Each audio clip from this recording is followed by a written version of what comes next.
కృష్ణా జిల్లా కురుమద్దాలిలో ప్రారంభం కానున్న జీఎస్ఆర్ ఆక్వా కంపెనీని పామర్రు ఎమ్మెల్యే వర్లకుమార్ రాజా పరిశీలించారు.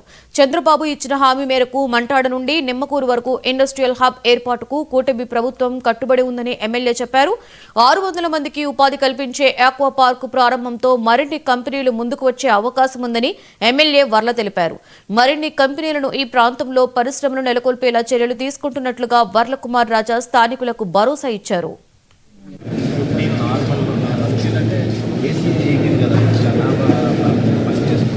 ఏదైతే ముఖ్యమంత్రి చంద్రబాబు గారు మాట ఇచ్చినట్టుగా పామరు నియోజకవర్గాన్ని మంటాడ నుంచి దాదాపుగా నిమ్మకూరు దాటి నిడిమోలు వరకు కూడా ఒక ఇండస్ట్రియల్ హబ్గా కారిడార్గా దీన్ని డెవలప్ చేస్తారని మాట ఇచ్చారు.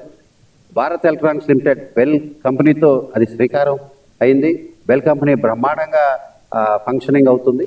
దాంట్లో భాగంగానే అధికారంలోకి వచ్చిన ఈ 15 నెలల్లోనే సరిగ్గా 6 నెలల క్రితం శామ్ ఆక్వా, నిన్నటికి నిన్న పవిడి మొక్కల్లో పద్మశ్రీ ఇండస్ట్రీస్, ఈరోజు జిఎస్ఆర్ ఆక్వా, ఈరోజు కురుమద్దాలి వేదికగా బ్రహ్మాండంగా దాదాపుగా 120 కోట్ల పెట్టుబడితో 500-600 మందికి ఉద్యోగాలు ఇచ్చే అవకాశం. దాంట్లో భాగంగా ఈ ఆక్వా ఏదైతే ఎక్స్పోర్ట్స్ చేసే ఈ కంపెనీ ఈరోజు ఉరుటూరులో కురుమద్దాలి ప్రాంగణం జోన్లో ఇక్కడ దాదాపుగా 20 ఏకర్స్లో ఈ కార్యక్రమం ఏదైతే చక్కటి ఎక్స్పోర్ట్ ఇండస్ట్రీ పెట్టడం జరిగింది.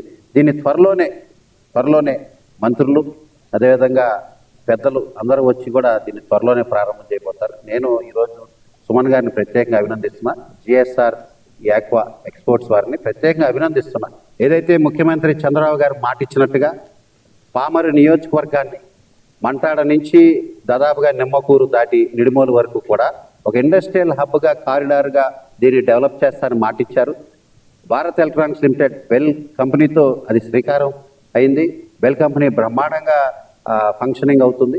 దాంట్లో భాగంగానే అధికారంలోకి వచ్చిన ఈ 15 నెలల్లోనే సరిగ్గా 6 నెలల క్రితం శామ్ ఆక్వా, నిన్నటికి నిన్న పవిడి మొక్కల్లో పద్మశ్రీ ఇండస్ట్రీస్, ఈరోజు